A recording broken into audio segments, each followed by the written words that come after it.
প্রতিদিনের মতো আজও চলে এলাম আমাদের বড় বড় মাছকে খাবার খাওয়ানোর জন্য। মাছ চাষাবাদ মানেই বস্তায় বস্তায় খাবার খাওয়ানো মাছকে।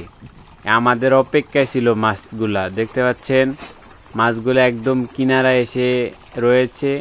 তারা জানে আমরা এই টাইমে খাবার দিই, আমরা পুকুরের এক কোণে খাবার দিই, তাই জন্য মাছগুলা সেই কোণে এসেই বসে থাকে। আমাদের খাবারগুলো দেওয়ার সাথে সাথে তারা খেয়ে নেয়।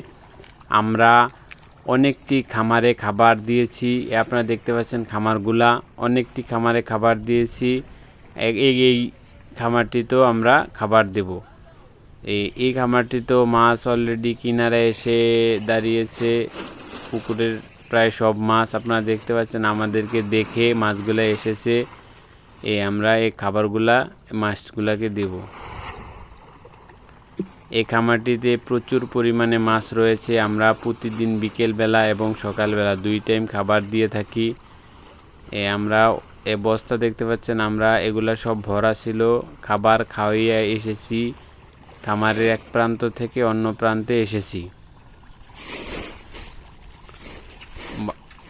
সকালে এবং বিকেলে 2 টাইম মাছকে ব্রয়লার খাওয়ানো হয়। আমরা আমাদের পুরো খাবারগুলা পুকুরে দিয়ে দিয়েছি। প্রচুর মাছ রয়েছে, এগুলো হলো হাইব্রিড তেলাপিয়া মাছ। এগুলাকে প্রচুর পরিমাণে খাবার দিতে হয়, আর খাবার দিলে এগুলা প্রচুর পরিমাণে বাচ্চা দেয়। মাছগুলা বিক্রয় করা হয় এবং বাচ্চাগুলা রেখে দেওয়া হয়, যখন বড় হয় তখন বিক্রয় করা হয়। এভাবেই এই মাছগুলা চাষাবাদ করা হয়।